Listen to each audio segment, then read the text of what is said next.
Nancy. That poor little organ used to be just a little funeral organ in a big church. It's had a rude awakening. We were talking about that last night.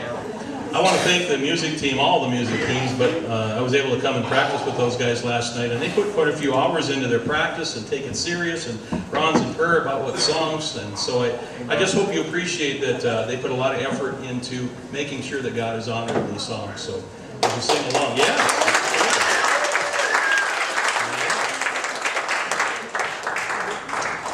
Got a poem I want to read for you called Sunday Drivers. Let's see if you saw this on Highway 34, maybe.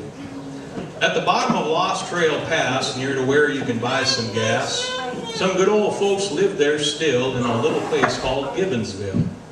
Now on Sunday we were out for a ride, taking a gander around the countryside, when what to our wonderment did appear? That old jalopy we gave away last year. It was free, you know, it cost not a dime to Ma and Pa Riggin, who'd had a hard time.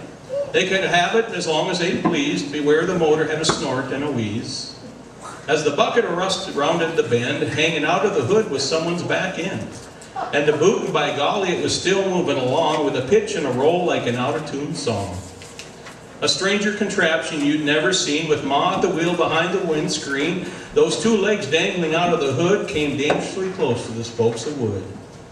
That old sedan would slow near to a stop, then with a burst take another hop, and now with a jerk it started to slow, then a burst to speed, and off it would go.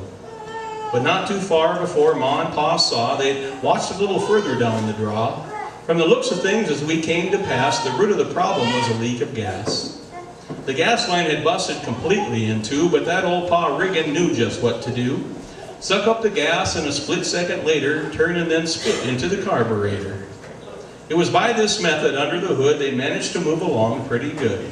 By a sucking and a spitting with Ma at the wheel and Pa working the gas and a dragging a hill. We stopped and offered to help if we could. Pa was still poking out underneath the hood. Ma just said no thanks as her eyes came alive. We're just out for a Sunday drive. Hebrews 13:5 says, never will I leave you nor forsake you. You know what? If we can grab onto that promise that God will never leave us nor forsake us, we can find contentment like Ma and Pa did, going down the road spitting and a sputtering, can't we? And so if we'll just pay attention to all the blessings that we have and realize that yes, we have struggles, and yes, we've got mountains sometimes to climb, but to realize that overall we are so blessed, I tell you what, we can be content like Paul talks about in so many situations. So keep that in mind, because I'm guessing none of you had to spit gas in your carburetor to get out here tonight. So we are very, very blessed. Keep that in mind.